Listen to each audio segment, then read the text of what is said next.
What's going on, YouTube fam? Rockefeller back for another video. Oh, Hercules, Hercules, Hercules. Hope all of you guys have been doing well. Happy New Year to everyone. It's a brand new year, 2025. I know I've been MIA for a while, and so I'm glad to be back. Today's video is going to be a 2-year update regarding the Samsung QN900B 8K television. I've had this TV for a little over 2 years now. I bought this TV in October of 2022. What? I bought this TV in October of 2022. Okay.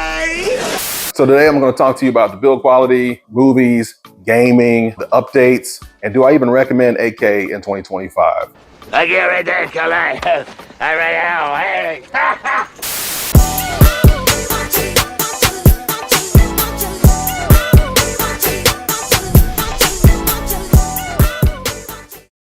So out the gate, guys, the reasoning behind my purchase of this television was I wanted something that was going to be a great fit for watching movies, gaming. Just wanted kind of like the ultimate, go-to when it's time to just take it easy after a long day of work. I have an LG CX that we used to have. It's an OLED TV from 2020, but I gave my family a hard time when it came to burn-in and stuff like that. So this time around, I decided to move forward with a non-OLED TV. And so when I was looking, I just happened to kind of start at the top and work my way down.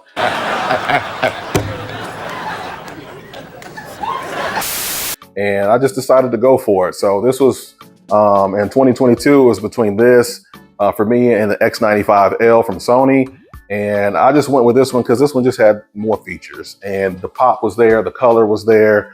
And that was kind of the direction I wanted to go when we're watching movies. I wanted to have a good family TV that we could all enjoy, but also have gaming aspects too. And this TV has it all. So to start it off, let's just go with the build quality. It's got this bezel-less frame.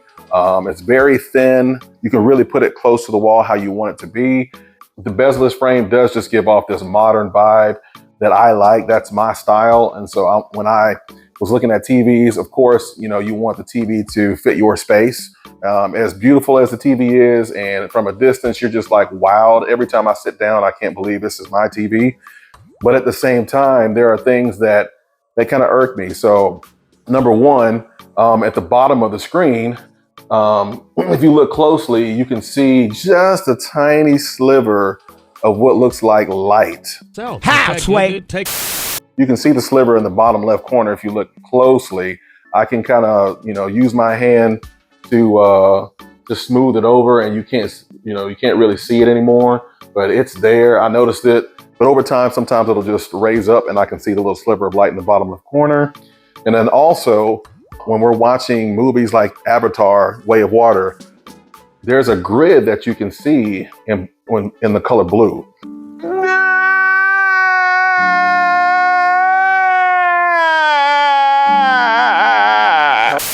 And so for white, you can see it also, but blue is the main color that you can see the grid. And so that's one other thing that I was just like, wow, like this is as beautiful as this TV is and it's awesome and amazing for gaming and stuff like that. That was one thing that I just really, I could pick up on it. And so I've noticed the grid. And so we're just going to have to, keep an eye on it. But that's something that I'm hearing from other Samsung owners for their TVs. And so, as much as a TV like this costs, and they're not cheap TVs, you would expect Samsung to have looked at that. And, for all the people that I'm hearing having issues, that should not be an issue with a TV that costs this much. So, I mean, it's only when I'm watching, blues and usually some clouds or something like that, and it pans across, you can start seeing that grid. And so it's, it's kind of off-putting when we're watching some content. But those two things really are the main things that have really, irked me as far as build quality. As far as gaming on this TV has been a treat. It's got 4 HDMI 2.1 ports, and they're all at 4K at 144 Hertz if you plug up a PC. And so I don't have a high-end PC right now. So right now I'm just using my Xbox and PlayStation. I have a smooth gaming experience. I don't have to worry about burn-in. It's very close to, an OLED picture. As far as movies have been awesome. We're constantly watching a lot of Disney content. We just finished watching Skeleton Crew on Disney.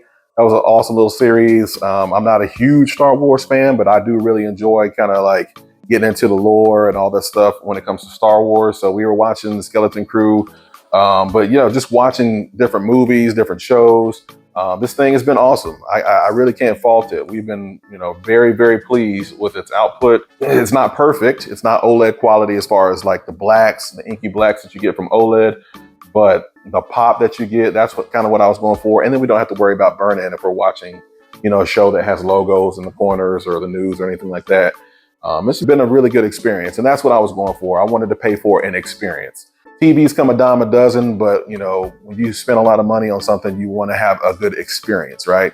And so that's kind of what I was going for, was just wanting to make sure that not just myself, but everybody that comes here has a good experience watching TV, whether watching football, whether we're playing video games, whether we're, watching YouTube, whatever it is, we're just having a great experience. So movies overall have been fantastic.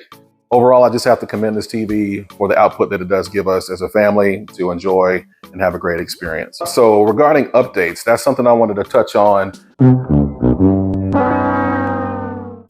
If you have this TV plugged up via Ethernet or Wi-Fi, Samsung will update your TV against your will. Come on now, dog. Come on, man. And they can update your TV against your will. So there was the risk that I was willing to take, because for the longest, my TV didn't update. And so 1304 was absolutely, it was just perfect. I left it at 1304. We were, in hog heaven watching movies, gaming, all that stuff. And then one day I came home and, I turned on the TV. Next thing you know, I'm on like 14 something, and it's just, or whatever the next update was. And I was just beside myself, because I noticed that the brightness kind of dimmed down a little bit. The colors weren't as punchy. It seemed like Samsung was even trying to go like towards the Sony route. And I didn't buy a Samsung TV for Sony TV visuals. I wanted a Samsung TV because Samsung TVs are known for punch. That was one of the things that really ticked me off, was because you spend all this money for a TV and it's doing well for you, but then all of a sudden, against your will, it's being changed. What? It's being changed. What? And so that to me is not right. It's hard for me now to recommend Samsung TVs, because I feel that Samsung TVs are only as good as their latest firmware. I can't get jiggy with this. Because my thing is, I should have the opportunity to research and make sure that the firmware is what I want to have on my TV, and not the person I purchased it from. That's, once I purchase this TV, it's my TV. It's no longer Samsung's actual TV for them to just do whatever they want and screw around with it and just have the picture that they want. It's my TV. So if I want the brightness to, be full blast, and I want my TV to always be at 100, just going full tilt, I should be able to do that. I should not come home and my TV be dimmed down by 25% or something like that. That's not right. So that's one of the things when I think about the experience of having this TV for the last 2 years. It's been amazing. I've had a blast, but that just really, like, it was a gut punch, because for how great this TV has been and still is to a certain degree, I wish I had what I had when I purchased it. But at this point, if you have a Samsung TV that you like and that the firmware is working for you, the visuals are awesome, I recommend you guys just take it off the internet, get a Fire Stick, get an Apple TV or something like that, Roku, anything like that, that'll work for you. Because Samsung has the capacity to update your TV at their own whim. Right now, I don't care, so I'm not, I don't have anything like that set up. I could use my Xbox and PlayStation to do everything, but I still just use the TV and navigate how I want to navigate. I really, really do still like this TV. The aesthetic is awesome. When I come home and I see it, I'm just like, this is a good modern setup as far as just like the aesthetic. The picture still pops. We're watching movies. It's just not where it used to be. I'm the one, I think, that picks up on it. My family doesn't see it as much. And I notice things as, I'm watching, I'm fiddling with the menu and stuff like that. And I noticed little, inadequacies in the picture. And I go and do research too, and I find out other people are experiencing the same thing. So, but overall, guys, if I had to grade this TV, I'd probably give it like an 8.5. It started off for me at like a 9 and some change, almost close to 9.5. It wasn't perfect, but it was so daggum good that I was just blown away. But now with like the grid, the updates, this little light sliver at the bottom, no TV is going to be perfect, guys. And, companies are going to do what they want to do. But my thing is, let the customer dictate how they want the picture to look. So with that, do I recommend Samsung 8K TVs or 8K TVs in 2025? It's hard to recommend. As beautiful as this picture could be, and I've seen it be, it's breathtaking sometimes. I don't know if I can recommend Samsung TVs over other TV manufacturers at this point. Samsung has the capacity to make some of the most exceptional visuals that we've ever seen. QD OLED is absolutely beautiful. The colors that pop from QD OLED is amazing to watch. But because you can't control it like you want to control it long term, and then you sometimes see the inadequacies of Samsung's build quality, it does make you second guess moving forward with a Samsung TV. And so with that, guys, you know, I do give it a high grade. I give it like an 85 out of 100. Give it a B.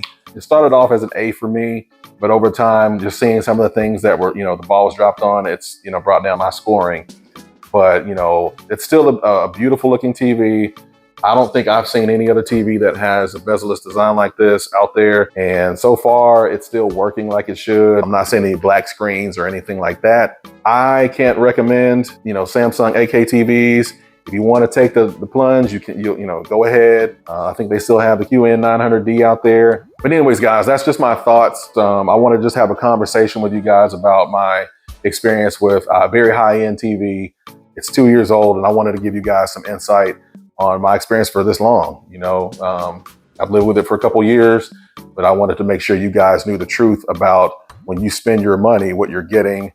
And sometimes you get really good products, and sometimes you get products that start off really, really well, and then you see things change, and then your opinion changes too. So anyways, guys, glad to be back. I hope all of you guys are doing well. Stick around, there'll be more reviews, more discussions. So don't forget to like, share, subscribe. Let me know if any of you guys are thinking about picking up an 8K TV in 2025. I'll see you guys in the comments. I hope all of you guys are doing well. Stay safe and game on. Peace.